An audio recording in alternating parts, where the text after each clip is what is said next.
This video was produced by the UCD Maths Support Centre in conjunction with the UCD Access Centre.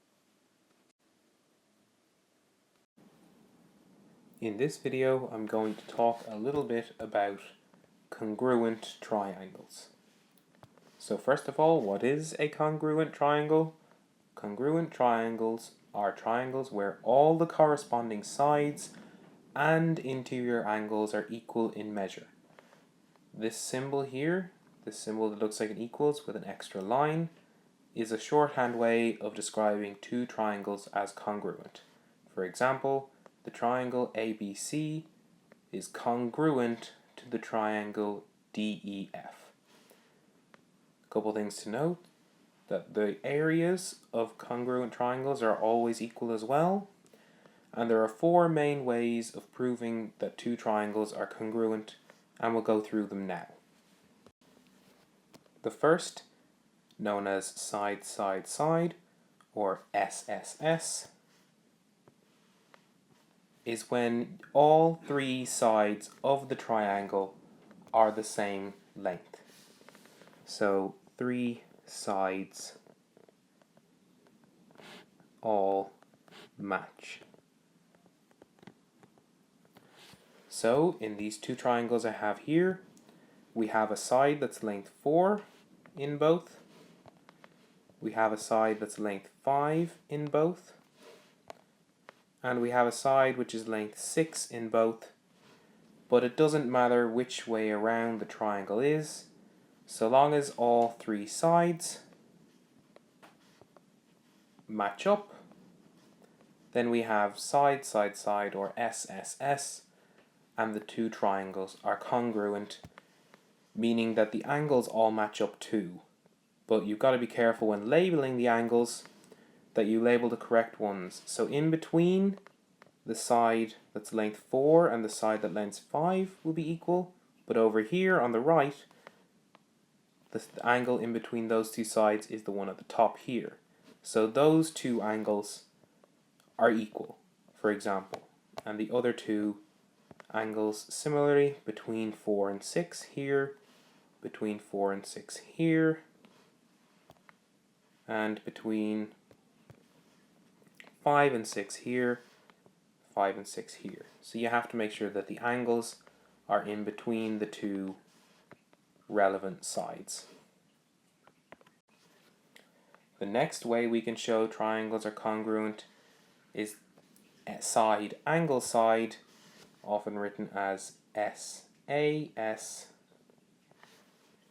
But the one thing we need to note here is that in order to use this, the angle must be the angle in between the two sides. So in this example I have down here, we have a side of length 4 in both, we have a side of length 7 in both, and the angle between those two sides is 62 degrees in both cases. So remember, the angle has to be the one in between the two given sides. So in this case, it's between the angle, the length of 4 and the length of 7. On this triangle, it's between the length of 7 and the length of 4, or vice versa.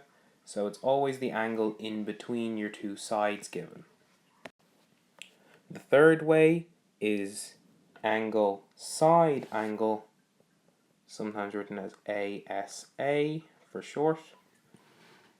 And just like in the side angle side case, the side given must be the side in between the two angles. So this is kind of the reverse of the last one. We need our side to be in between our two angles, whereas before our angle had to be between our two sides. So in these two triangles I have here, we have an angle of 40 degrees in both, we have an angle of 30 degrees in both, and the side in between those two angles is of length 6, so we have our angle side angle. Angle, side, angle. The last way to show two triangles are congruent is to use the right angle, hypotenuse, and one other side rule, which can sometimes be written as the RHS rule for right angle, hypotenuse, and side. So again, we have two triangles down below, both of which have a right angle. They may not be facing the same way, but they both have a right angle. They both have a hypotenuse of 5, and they both have another side in common. So in this case, these sides are both 4. And that's the 4 different ways you can show two triangles to be congruent gone through.